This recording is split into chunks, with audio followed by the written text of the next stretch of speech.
A woman separated from her husband for 2 years suddenly spotted a long-haired man swimming in the river. In that instant, emotion she had long buried surged back to life. His strong figure gleamed brilliantly beneath the sunlight. At that moment, the fire of passion burned in her eyes. But then, a distant shout shattered the spell. Not wanting to be discovered, she quickly drove away from the place of temptation. Yet on the road, her car wheels sank into a ditch. As she stood helpless, a handsome man appeared slowly behind her. Startled, she looked ahead and realized it was the same man she had just seen swimming. His sudden appearance felt like a ray of light breaking through the clouds, filling her heart with endless beautiful fantasies. This is one of the most celebrated works of romantic novelist Nathaniel Hawthorne, The Scarlet Letter. A refined lady of noble birth, in her husband's 2-year absence, falls in love with a black-robed minister, but this forbidden love becomes the beginning of their tragic fate. Her name is Hester. Born into wealth and nurtured by books since childhood, not only was she beautiful by nature, but she also carried herself with the grace of a scholar's daughter. Yet in those times, a woman's destiny was rarely her own to choose. Obeying her father's command, Hester was forced to marry Roger, a physician nearly her father's age. Though she wanted for nothing in material life, her heart bore a silent sorrow. Living with a husband devoid of affection felt like being trapped in an invisible cage. But fate eventually opens its doors for true passion. Soon, Roger departed for the front lines with the duty of treating the wounded. This seemed like her long-awaited chance at freedom. Yet, to everyone's surprise, in order to ease the worries of the soldiers' families, the authorities decided to have Hester accompany him. And so, she arrived at a quiet seaside town. At first, as the physician's wife, she was warmly received by the townsfolk, but the people here clung to rigid traditions, keeping a strict distance from married women. Even the simplest handshake was considered forbidden. Fortunately, Hester paid it no mind. Soon after, she followed a carriage to her temporary residence. When night fell, the townsfolk held a grand welcoming banquet in her honor. At the dinner, Hester learned from their conversations that the island was often attacked by native raiders. To protect their families and property, the townspeople chose to live closely together, watching out for one another. They then suggested that Hester join them as well. But Hester, being frank and independent, politely declined their offer on the spot. She decided instead to find a place of her own, to preserve her freedom and independence. Her words brought an awkward silence over the gathering. Fortunately, the town's minister stepped forward just in time to ease the tension. The next day, led by the minister's son, Brewster, Hester went to the coast and selected a house. Though simple, it was peaceful, and its distance from the noisy crowds made her feel satisfied. Excited, she rushed outside and thanked Brewster warmly. But to her surprise, Brewster suddenly seized her hand. Startled and uneasy, Hester quickly pulled away. Yet instead of retreating, Brewster became even bolder. God, thou art wondrous fair. Oh! That hurt. Good. I will remind you not to do that again.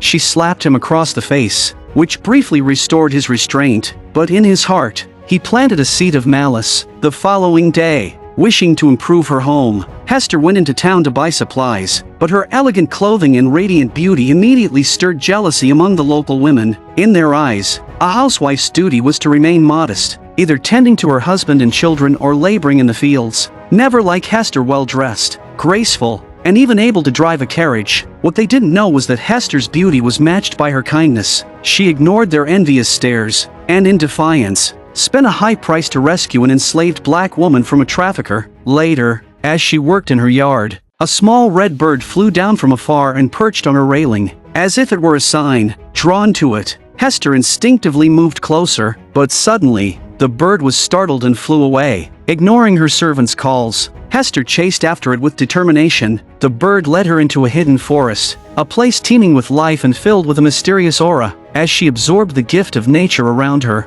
the loud splash of water caught her attention. Hiding behind the trees, she peered out to see a long-haired man swimming in the river. His powerful figure instantly made her lose herself in thought. Yet at that very moment, a distant voice shattered the spell, scattering her thoughts of desire. Startled, she rushed back home. It turned out that it was the Sabbath, and the minister had come personally to remind her to attend. But since Hester was new to the town, she wasn't familiar with the roads. As she drove her carriage toward the church, the wheels became stuck deep in the mud and couldn't move. She tried going forward and back, but nothing worked. Just then, a young, handsome man named Arthur happened to pass by. Hester immediately recognized him. He was the very man she had secretly watched swimming before. Arthur, unaware of her secret attention, kindly stepped forward to help. But no matter how hard the two of them tried, the carriage wheels wouldn't budge. Yet in that struggle, their eyes met, and it seemed they were drawn to each other. Arthur then suggested that Hester ride the horse directly to avoid being late for the church gathering. Reluctantly, she agreed, but when she entered the church and took her seat, what she saw left her stunned. The young man who had just helped her, Arthur, was none other than the highly respected minister. Arthur, too,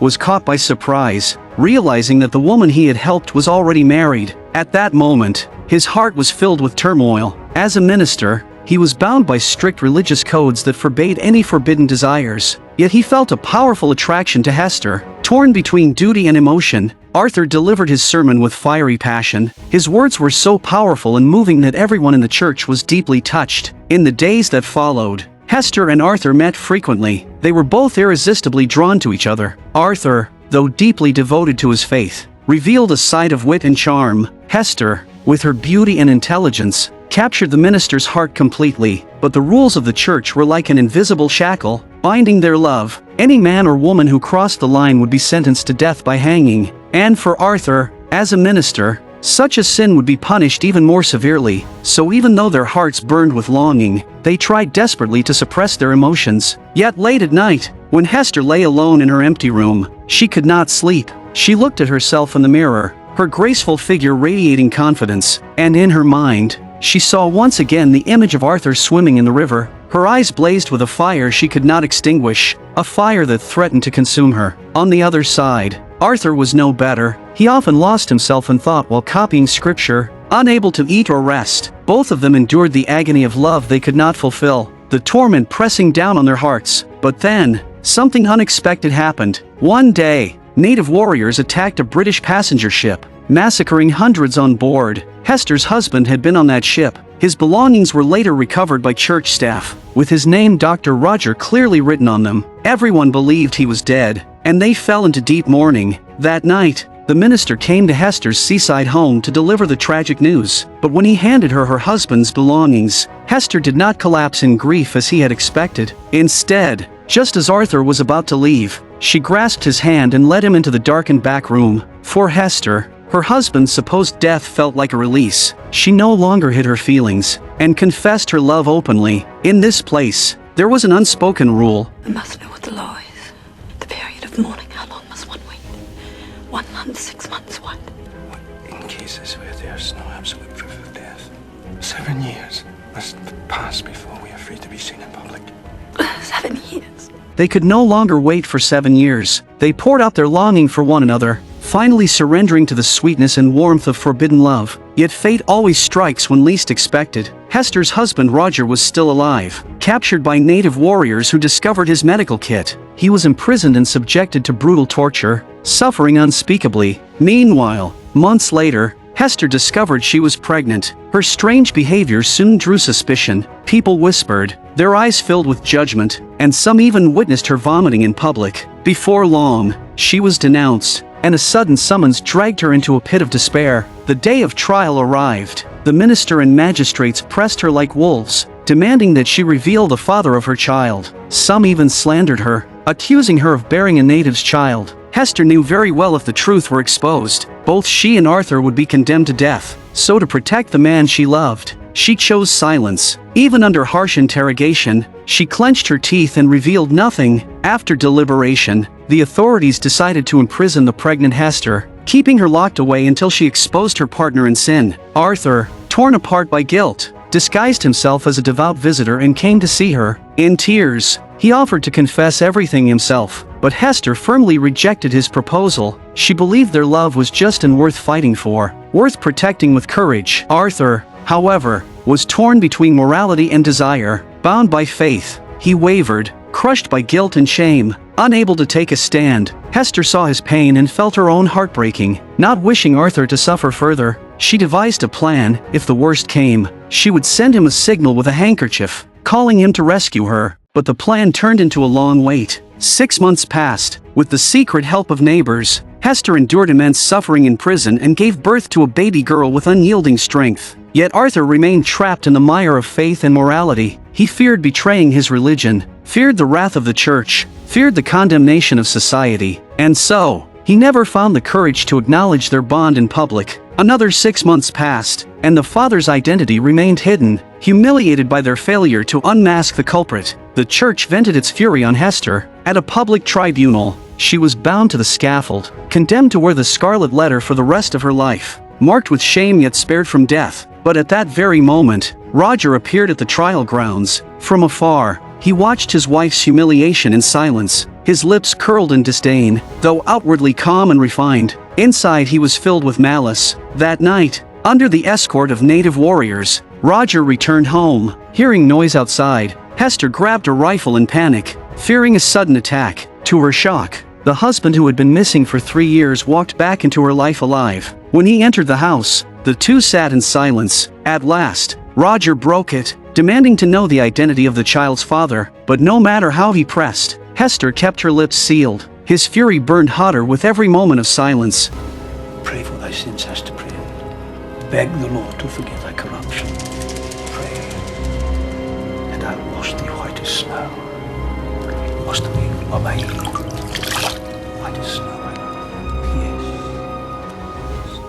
Unable to contain his rage, Roger struck his wife, swearing he would uncover the man behind her betrayal to vent his anger. From that moment, Roger transformed into something monstrous, committing acts that chilled the blood. Disguised as a physician, he wormed his way into the church, trying to learn everyone's secrets. Even worse, he urged the Puritans to torture Hester's black servant, forcing her to name the man. Though she never exposed Arthur, she was pushed into revealing the midwife who had helped Hester. Soldiers were dispatched, and before Hester's eyes, her innocent neighbor was dragged away. At the trial, Roger shamelessly accused the midwife of witchcraft, making her the target of hatred. And in his madness, Roger even turned against the infant girl, declaring that a birthmark on her skin marked her as evil, deserving death. Shockingly, the townsfolk embraced his cruelty, their minds poisoned by superstition. Though Hester was branded with the scarlet letter, despised and scorned, she never wavered. She endured humiliation and pain,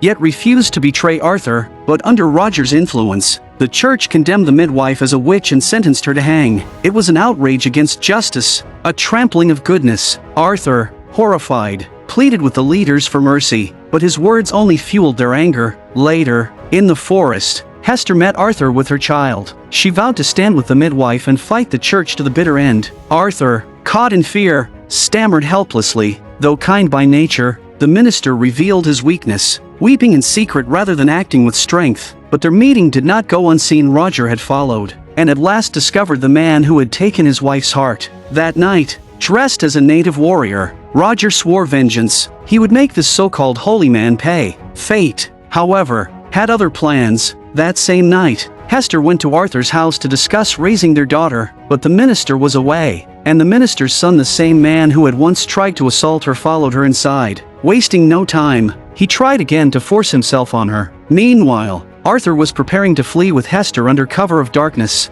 only to discover she wasn't home. Back at the house, the young man pressed his attack, but at the crucial moment, Hester fought back. She drove a candlestick into his eye and seized a rifle, forcing him to retreat. On his way back on horseback, Roger mistook him for Arthur. In the darkness, Roger struck, cutting his throat and scalping him as a trophy. The next morning, the corpse was found. From the method and the whistle left behind, the English concluded it was the work of natives, already suspicious of Hester's ties to them. The incident inflamed their anger, and they vowed brutal revenge. By noon, armed men rounded up every native in the town. Arthur, seeing the horror unfold, sent a loyal follower to the forest to seek help. But Roger, realizing he had killed the minister's son, sank into despair. Meanwhile, Hester, the midwife, and others were dragged to the scaffold, accused as accomplices. The church sentenced them all to hang. Facing death, Hester still refused to betray Arthur. Arthur, knowing the truth,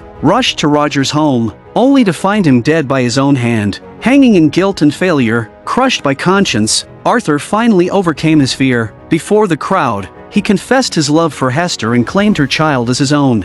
I love this woman! I am the father of her child! And in God's eyes, I am her husband.